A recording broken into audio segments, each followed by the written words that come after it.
Once upon a time, in the charming coastal town of Saint-Malo, nestled along the rugged shores of Brittany, there stood a majestic lighthouse named Phare de la Liberté.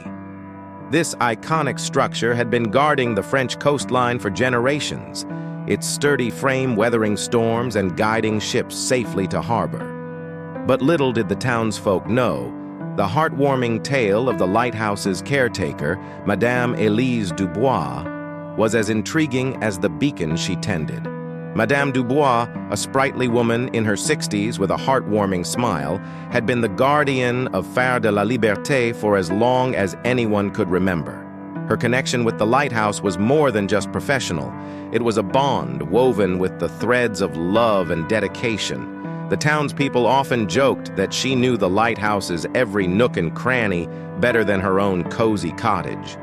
Every evening, as the sun dipped below the horizon, casting hues of orange and pink across the sky, Madame Dubois climbed the spiraling stairs of the lighthouse, a ritual that had become a comforting routine, like an old friend greeting her at the door. The clickety-clack of her worn shoes echoed through the tower as she ascended to the lantern room. Her days were filled with the ebb and flow of the tides, the laughter of children playing on the beach, and the occasional visit from sailors who sought shelter in the town's harbor. But it was during the quiet nights, with only the rhythmic sound of waves crashing against the rocks, that the true magic unfolded. One starry night, as Madame Dubois checked the mechanism of the Phare lens, she noticed a peculiar glow emanating from the corner of the room. Intrigued, she approached and discovered a small forgotten chest tucked away in a dusty corner. With a creak, she opened it to find a collection of letters tied together with a delicate ribbon.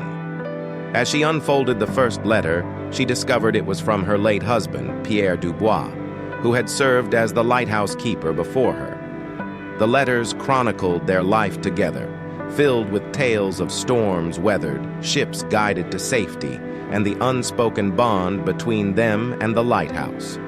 With a nostalgic smile, Madame Dubois realized that her love story was intertwined with the very bricks and mortar of Phare de la Liberté. She decided to share these letters with the town, turning the lighthouse into a living testament of love, resilience, and community.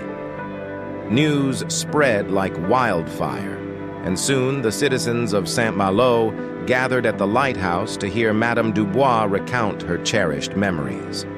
The lantern room, once a silent witness to maritime tales, now echoed with laughter, tears, and the warmth of shared stories. The lighthouse not only guided ships to safety, but also became a beacon of unity for the townspeople. They celebrated its history with annual festivals where families shared picnics, musicians played sea shanties, and artists painted the iconic tower against the backdrop of the setting sun. As the years passed, Madame Dubois continued to tend to Phare de la Liberté, passing down the legacy to her granddaughter, Amélie. The lighthouse, now more than a guide for sailors, had become a symbol of enduring love, community spirit, and the beauty found in the simplest of moments. And so, in the heart of Saint-Malo, the light of Phare de la Liberté continued to shine not just across the sea, but also in the hearts of those who embraced its enduring glow. The charming coastal town and its iconic lighthouse stood as a testament to the power of love and the timeless beauty of stories that stand the test of time.